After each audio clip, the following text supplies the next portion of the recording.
Pertanyaan pertama saya pada saudara saksi Bapak Marwan. Setahu Bapak, ya, setahu saksi nih, dulu waktu belum ramai begini, setahu Bapak, saya ditahan karena apa? Yang Bapak tahu. Sebelum ada kasus ini, waktu lagi ramai-ramainya, hari ditahan, tanggal 3 Januari itu. Bapak tahunya itu karena kasus apa? Kasus yang kaitannya dengan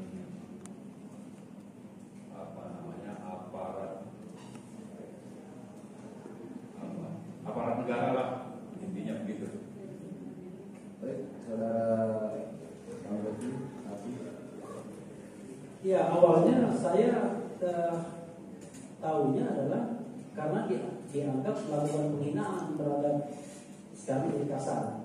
Jadi Jenderal Gunung Abdurrahman itu yang saya tahu, karena beliau pernah mengatakan kalau tidak ada orang tidak ada Habib, Habaib atau apa, mungkin dulu masih di pohon, kira-kira gitu, yang beredar di masyarakat. Nah itu yang awalnya saya tahu. Tapi kan saya sarjana hukum, masa saya cuma tahu dari berita saja. Lalu akhirnya saya coba klarifikasi dan akhirnya saya paham. Oh ternyata ujung-ujungnya yang dipermasalahkan sama, berita bohong dan kemudian ujaran kebencian. Karena kalau tadi terkait sama orang, jatuhnya kan bukan berita bohong dan ujaran kebencian, jatuhnya itu adalah penghinaan. Kalau penghinaan, ya yang bersangkutan harus lapor. Tapi ternyata yang bersangkutan nggak lapor, yang lapor orang lain. Banyak kasus yang lain. Kira-kira begitu. Baik, terima kasih. Lanjut ke saksi Bang Leslie. Di sini kan tadi Anda berkata bahwasanya ya pasal 14 ayat 1 itu mudah dipakai untuk menjerat orang-orang. Ya, orang-orang mungkin yang tidak sepaham dengan yang membuat undang-undang atau orang-orang yang seperti apa? Bisa dijelaskan? Ya, saya bicara realitas politiknya ya, kemudian ya, mohon maaf, bisa saja saya keliru, tetapi itu yang saya rasakan. Pertama secara subjektif, sebagai seorang ibu juga, selain orang kepala negara, saya sudah membuat 4.000 konten. Apa yang saya pikirkan? Dan setiap saya membuat konten, kira-kira ada nggak deliknya? Dan yang selalu saya pikirkan deliknya itu apa? Berita bohong. Kenapa? Karena saya rasanya kalau bicara penghinaan atau bicara mengenai ujaran kebencian, saya bisa kontrol untuk diri saya sendiri, untuk tidak menghina orang, untuk tidak memaki orang, kan gitu. Saya bisa kontrol. Tapi kalau berita bohong, Allahu Akbar, bagaimana kita kontrolnya? Misalnya, kita membacakan berita, ya kan? Lalu kita mengulasnya. Tiba-tiba berita itu berita bohong, berita yang tak benar. Kena nggak kira-kira kita? Kena kita sebagai orang yang menyebarkan berita bohong. Siapa yang mengkonstruksikan itu berita bohong?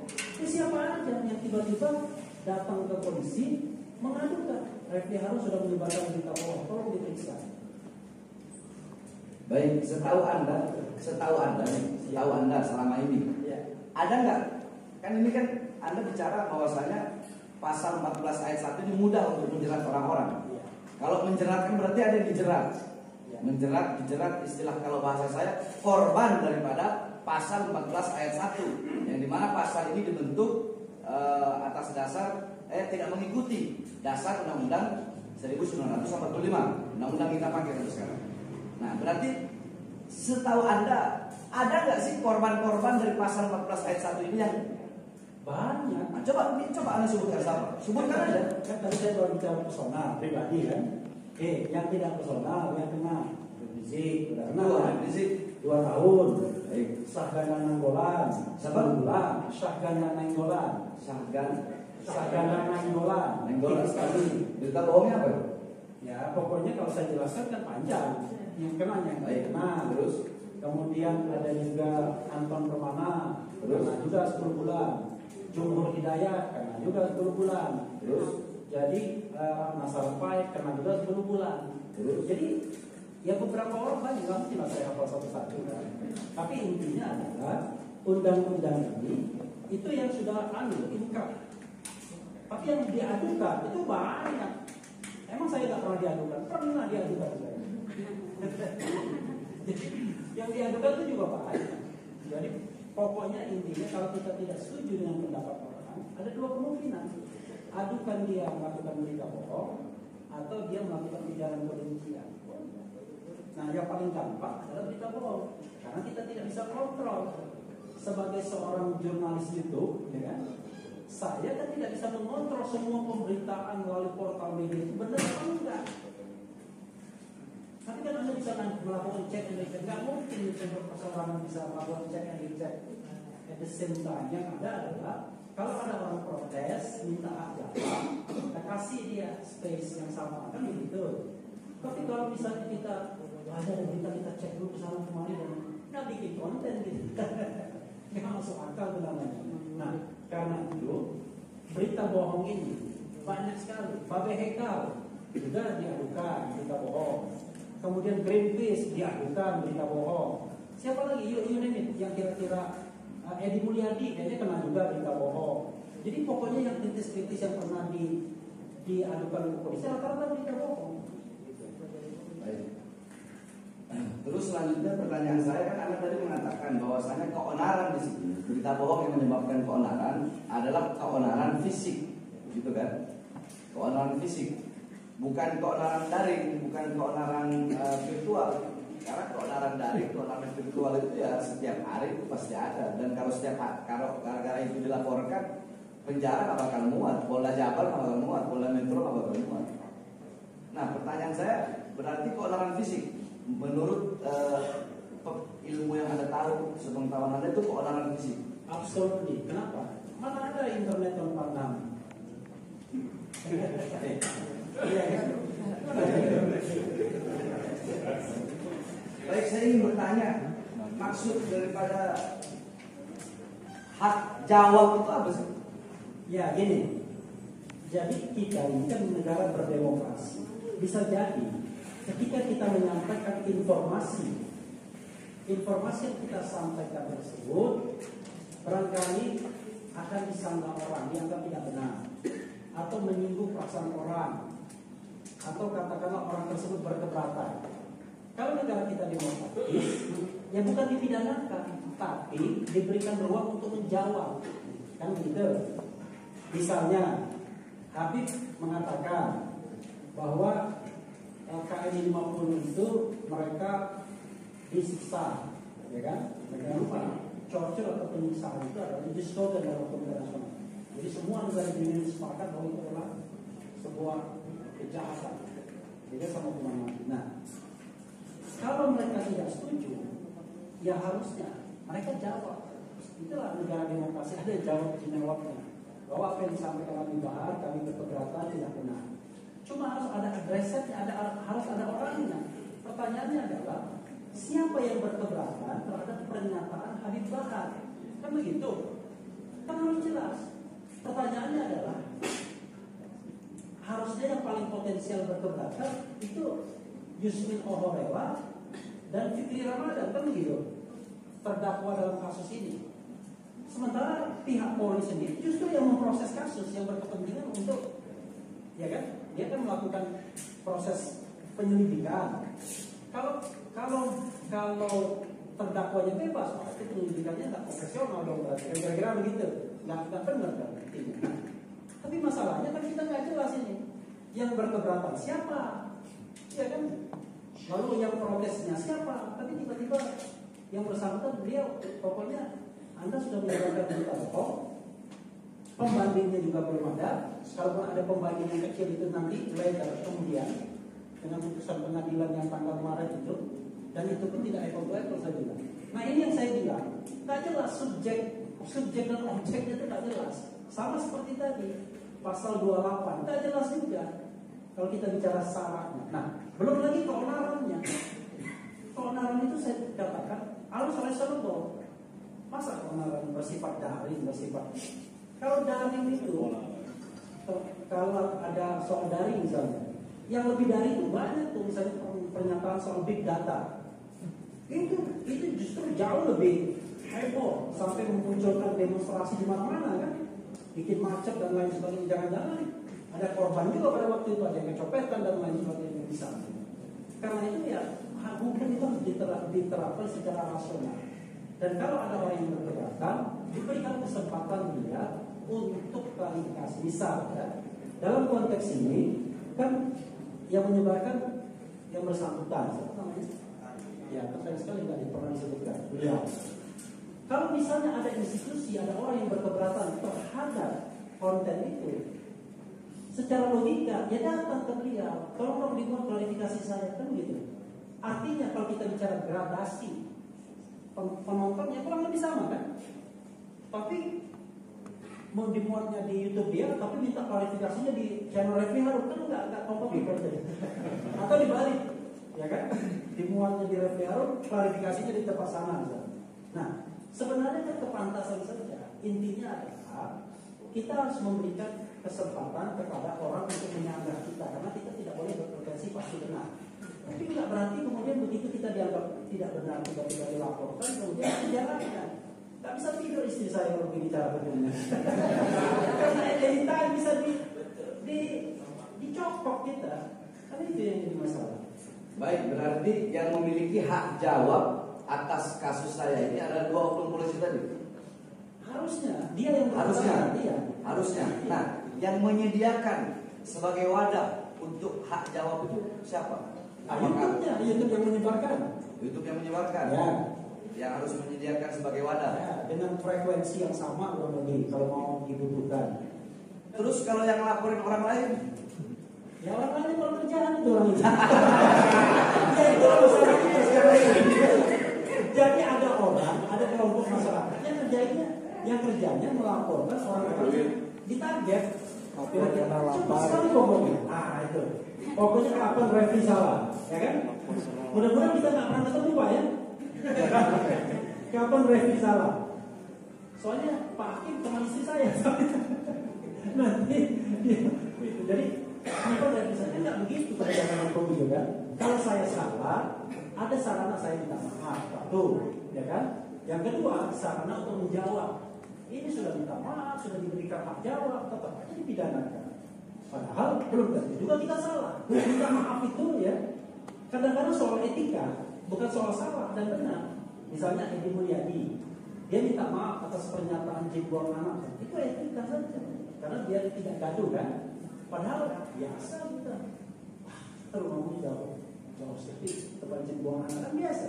Tapi tiba-tiba tidak jadi biasa karena tadi berkelindan dengan unsur-unsur politik. baik. Apakah seseorang itu, saudara saksi, apakah seseorang itu bisa dihukum, bisa dipidanakan dengan keyakinan dia ini benar, berita ini benar, atau hal ini benar? Terus yang satu lagi, apakah dia bisa dihukum dengan keyakinan dia ini salah, hal ini salah? Ya, jadi memang ya.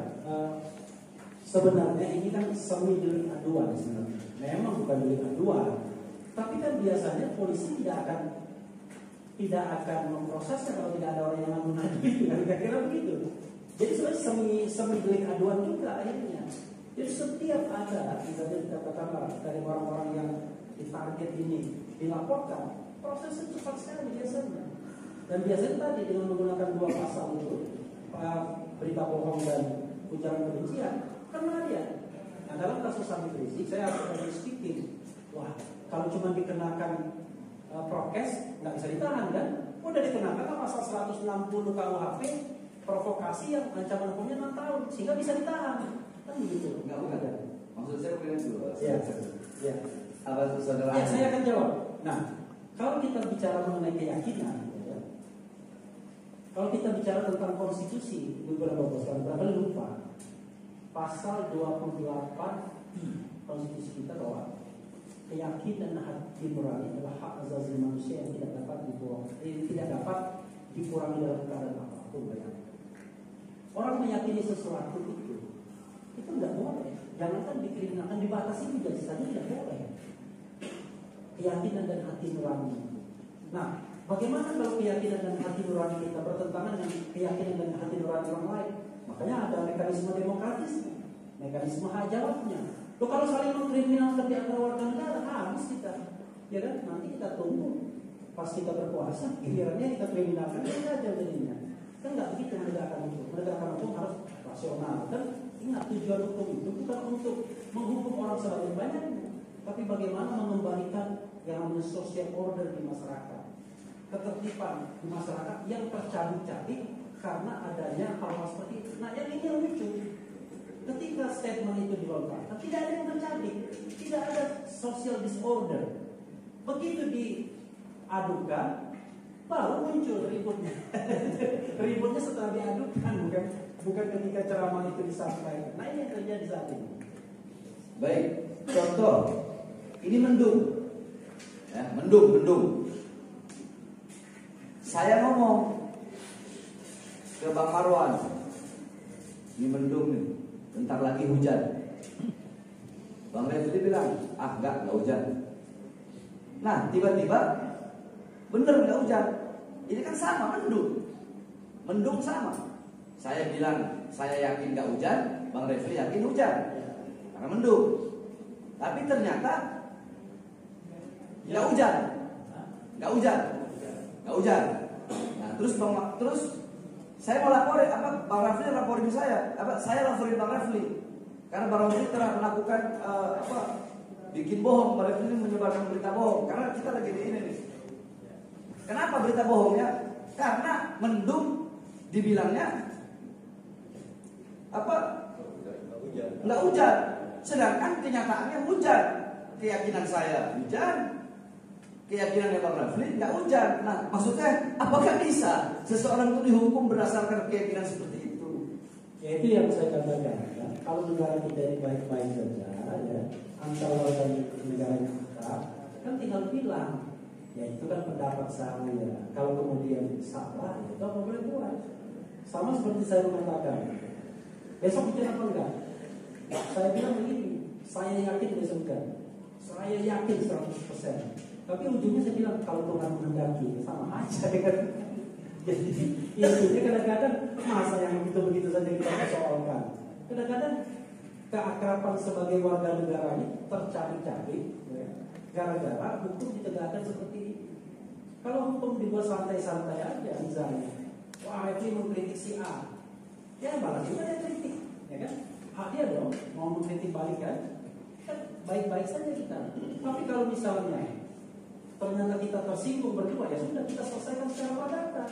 Di luar negeri nggak ada, karena gini, ini ada kelompok masyarakat yang sedang bersaing secara politik, ya kan? Kalau digunakan hukum pidana, maka menggunakan instrumen negara untuk merepresi warga negara. Tapi kalau dia menggunakan instrumen perdata, maka dia berlaku yang namanya prinsip equality. Karena negara tidak berhadapan dengan warga negara, tapi warga negara versus warga negara. Makanya kalau hal-hal yang seperti ini, ya kan, itu misalnya saya merasa dihina oleh si X, itu kan selesaikan antar warga negara saja. Musyawarah mufakat, sila dari Pancasila selesai, tidak perlu pengadilan. Sayang kan kalau kami di penjara lama-lama, padahal dia adalah dai guru yang bisa mengajar, tak produktif jadi sebagai bangsa. Baik, makanya berarti kan pasal 14 ayat 1 ini sangat tidak relevan.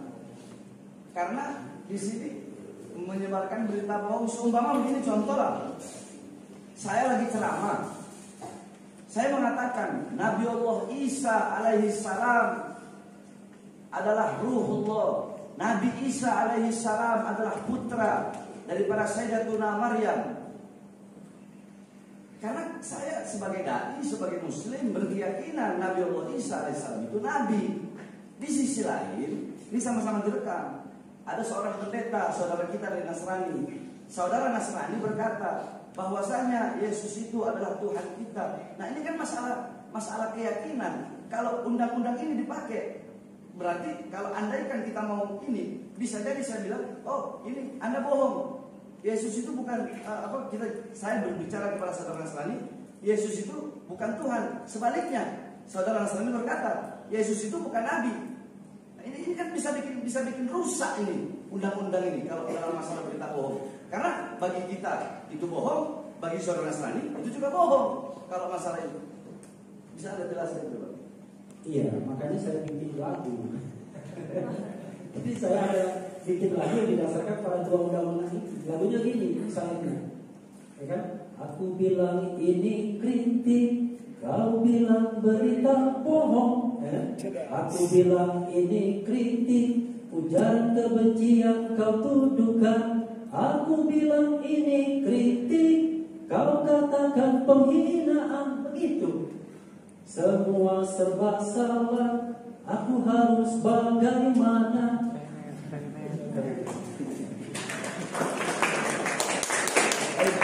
Itu refleksi saya terhadap mudahnya orang dipidanakan karena pasal tentang satu, berita bohong, kedua, penyebaran kebencian, ketiga, penghinaan. Makanya judulnya berita bohong. Baik, saudara saksi. Ini kan masalah saya kan masalah ceramah. Ceramah ini kan berkaitan dengan agama. Ya. Saya ingin sedikit nanti saya bertanya. Ada dua hadis yang bertentangan. Ya. Itu namanya ta'arud. Contoh hadis riwayat Abdullah bin Abbas yang dimana yakni usriya biruhi wa jasadi. Hadis Sayyidatuna Aisyah usriya biruhi. Ini dua hadis bertentangan ini.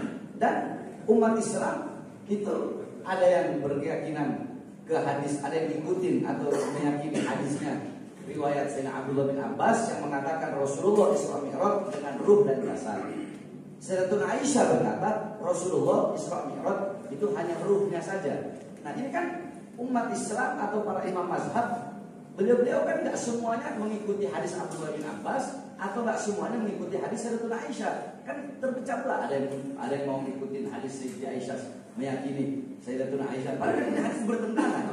Yang satu bilang ruh, yang satu bilang hanya ruh dan jasad. Itu satu. Contoh kedua dari Sayyidina Abdullah bin Abbas juga, bahwasanya beliau berkata Rasulullah menikah dengan Sayyidatuna Maimunah itu ketika Rasulullah sedang dalam keadaan ihram. Ya, sedang dalam keadaan ihram.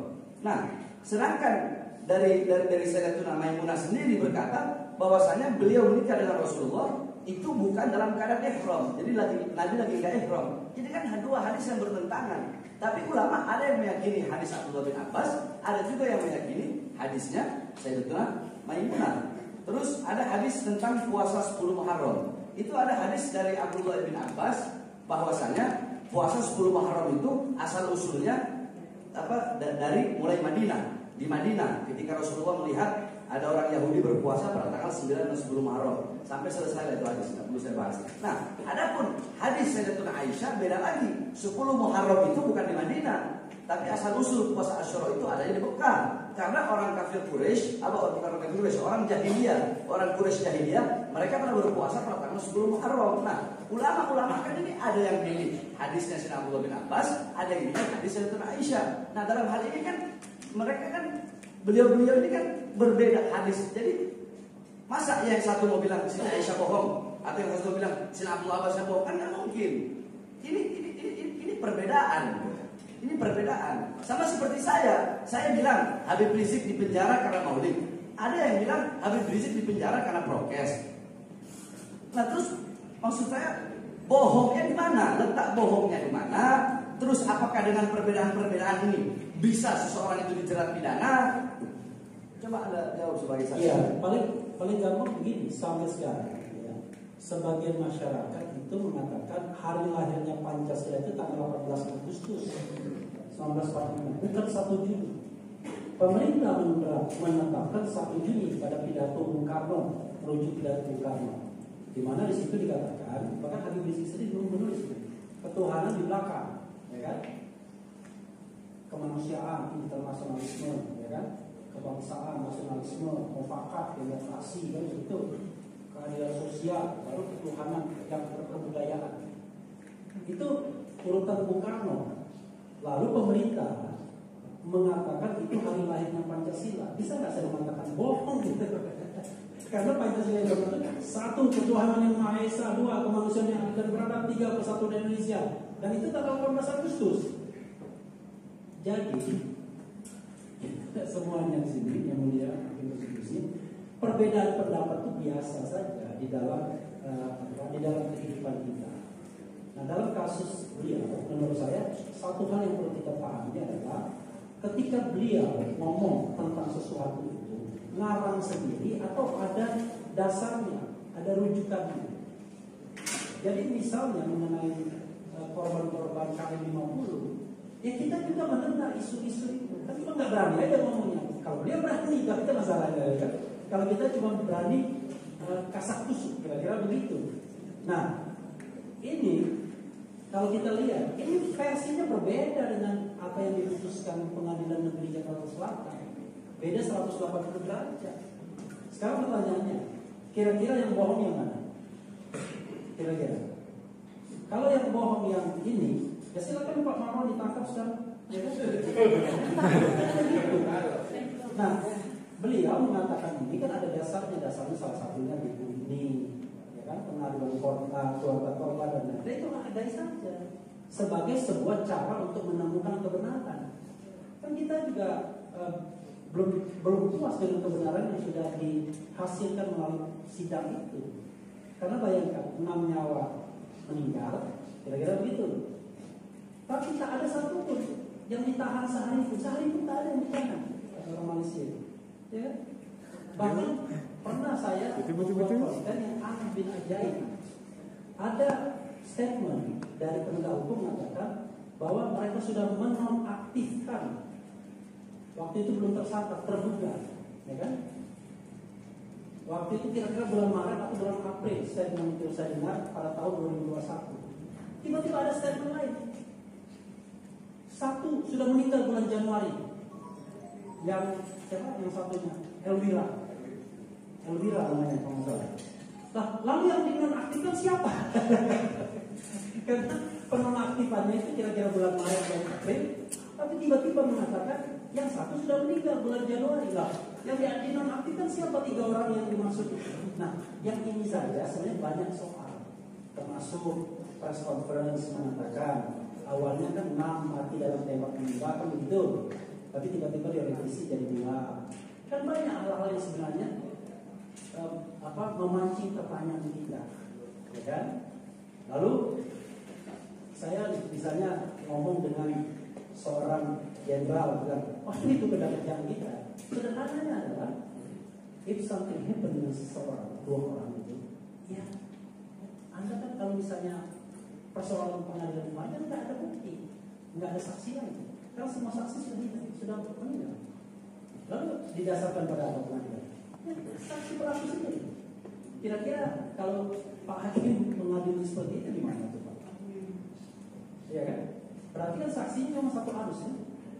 Dari petugas sendiri. Nah, yang seperti ini hanya bisa kita pikirkan secara terpoyak ini.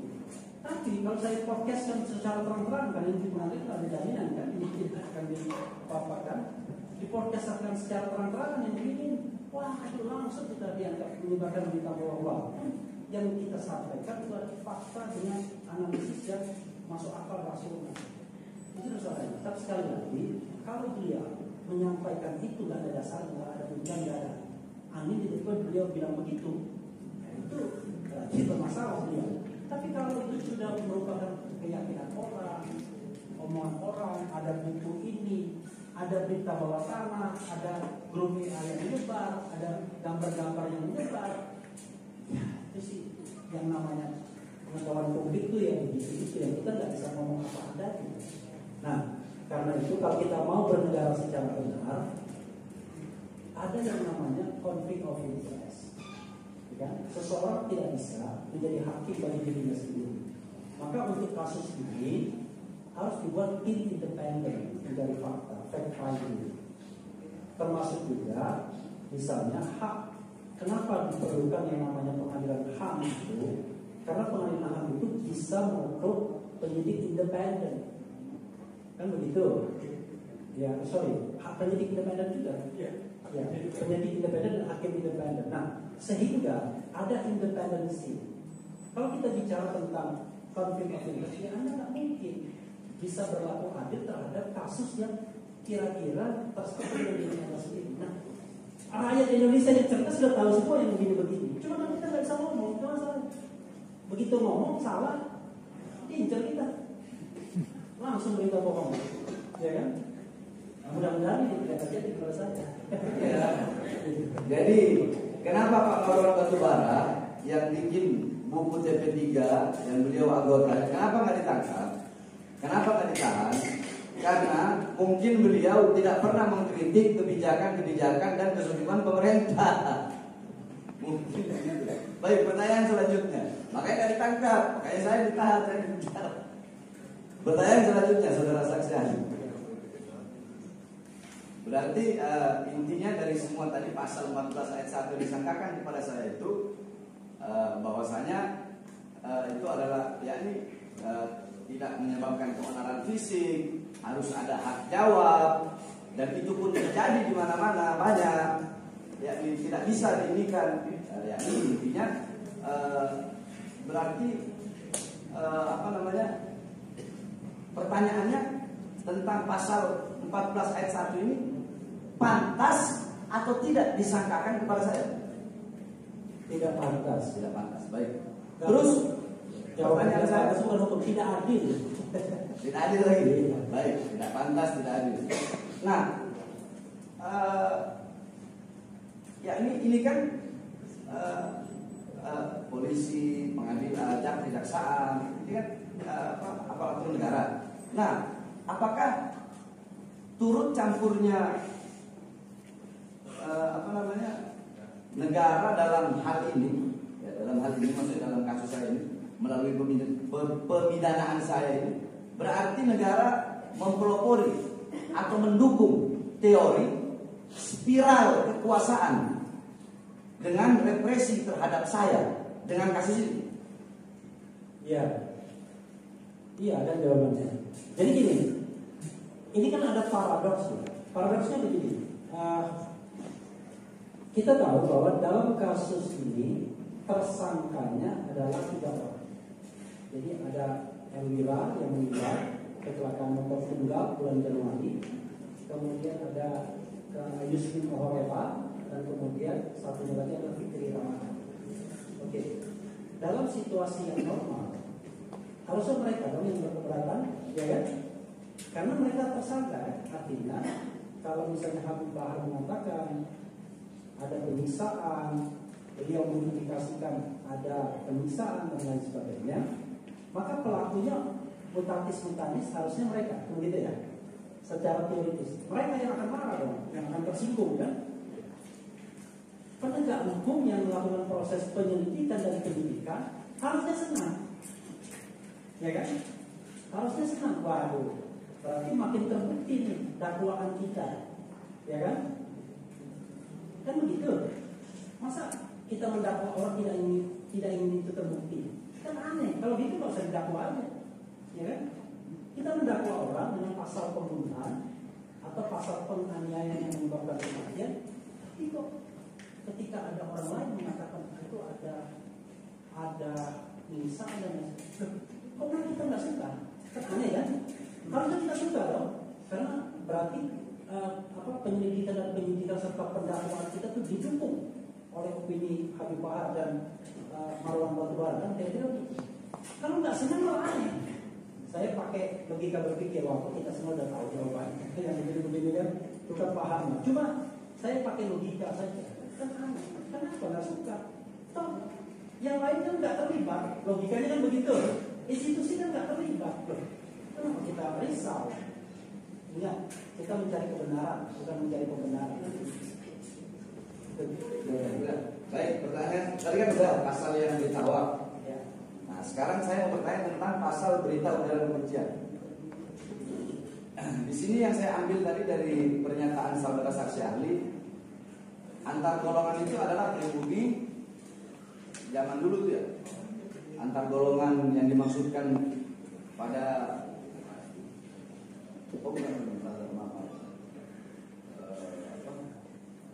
antar golongan itu pribumi Eropa dan timur asing. Ya. Ini yang antar golongan. Dulu zaman sebelum merdeka. Nah, kalau sekarang tadi yang Anda jelaskan Polri, TNI itu tidak termasuk antar golongan. Menurut pendapat keahlian saya begitu. Tidak termasuk antar Karena golongan. dia nggak mungkin disebut golongan, karena Ya. dia adalah bagian belongs to republic, dia milik negara. Jadi Polri itu merah putih, bukan golongan Milik rakyat. Jadi ibarat kata, bukan ibarat, rakyat Indonesia itu adalah ibu kandung daripada ibu kandungnya polisi dan TNI. Ya, Nah, terus apa namanya? Ujaran kebencian, sara. Di dalam ceramah saya itu, seingat saya berkata 6 laskar beliau dibantai, disiksa, beliau dipenjara di. Saya tidak menyebutkan siapa yang memenjara. 6 laskar itu saya tidak menyebutkan siapa yang menyiksa. Saya tidak menyebutkan institusi manapun, baik per individu atau per institusi. Saya tidak sebut dalam ceramah saya. Saya tidak sebutkan. Apakah itu termasuk daripada ujaran kebencian ini? Saya tidak menyebutkan. ya. Jadi begini, kita kalau lihat pasal itu harus ada satu kesatuan. Jadi ada unsur barang siapa ya, setiap orang, kemudian menyebarkan, ya kan? Ada perbuatan untuk menyebarkan, kemudian ada apa yang disebarkan itu ujaran kebencian, dan kepada siapa ujaran kebencian itu ditujukan, kepada individu atau kelompok, dan basisnya sara. Jadi nggak bisa hanya kepada Refli Harun saja atau kepada Bang Marwan, karena individu tapi tidak ada basis sara misalnya. Saya tidak melihat objeknya siapa. Pertama pertanyaannya, kalau kita tanyakan siapa subjeknya, Habib Bahar, oke? Kegiatan menyebarkannya YouTube beliau, kan begitu? Yang menyebarkannya kan YouTube beliau. Ujaran kebenciannya, nggak tahu saya, terserah nggak tahu. Apa yang dikonstruksikan sebagai ujaran kebencian nggak tahu. Lalu kepada siapa ujaran kebencian yang saya tidak tahu itu ditujukan? Nggak tahu juga saya. Individunya siapa, kelompoknya siapa nggak tahu saya. Lalu apa argumentasi saranya nggak tahu juga saya. Maka paling tidak dari unsur itu saya tidak tahu ujaran kebenciannya apa, kepada siapa, dan basis saranya apa. 3. Yang saya tahu cuma 2. Subjeknya beliau, yang menyebarkan beliau. Jadi unsurnya lebih banyak, tidak lengkap dibandingkan mereka. Itu yang saya pahami. Baik, berarti pasal ujaran kebencian itu pantas atau tidak didakwakan kepada saya? Tidak pantas. Tidak pantas. Ya. Adil atau tidak? Tidak adil. Benar atau tidak? Tidak benar. Baik. Tapi saya belum terdakwa. Iya. Iya, biasa. Saya kan memang begini bicaranya, mau sama siapa aja begini. Baik, terakhir pertanyaan saya untuk saksi ya. Saya mau minta pendapat karena saksi kan boleh dong minta pendapat, saksi ahli. Ya, saksi ahli. Soalnya kalau bukan saksi ahli apa namanya? Nggak boleh minta pendapat katanya begitu. Ferdinand Hutahea. Mungkin saksi pernah mendengar ya? Ya. Pak, Hutahea. Hutahea.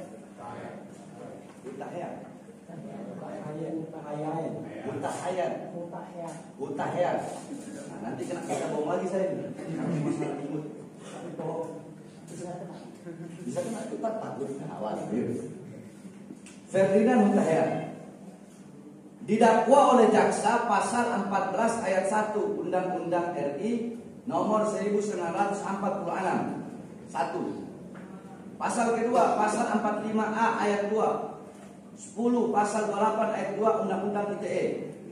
3. Pasal 156A penistaan terhadap agama. Nah, ketika jadi saya ini lebih dulu masuk penjara. Saya masuk tanggal 3 Januari. Ya, di sel itu kan ada televisi begitu di luar tahti itu ada televisi. Saya lihat di televisi. Saya bilang, oh, orang masuk penjara di Ferdinand ini. Perasaan ini dia dulu yang sering hina saya. Dia masuk kenapa? Apakah hina saya? Apakah apa? Ternyata di situ saya lihat, oh karena penistaan agama. Itu penistaan agama. Nah kemudian udah saya duluan masuk 1 bulan mungkin baru dia masuk 2 minggu 3 minggu mungkin baru dia masuk. Setelah dia masuk dia sidangnya udah kelar. Saya sampai sekarang sidang gak kelar-kelar. Padahal pasalnya sama, malah lebih banyak dia ada penistaan agamanya. Terus dia dituntut oleh jaksa 7 bulan penjara. Dituntut 7 bulan penjara oleh jaksa. Terus dia divonis 5 bulan penjara dengan terbukti pasal 14 ayat 1 Undang-Undang RI nomor 1946 terbukti menyebarkan hoak atau berita bohong. Pertanyaan saya, andaikan nanti jaksa memberikan tuntutan kepada saya lebih dari 7 bulan dan andaikan majelis hakim nanti memvonis saya lebih dari 5 bulan, apakah adil atau tidak, sama atau tidak, sesuai atau tidak? Bukankah semua sama di mata hukum? Tolong dijawab. Ya harusnya Habib Bahar bebas.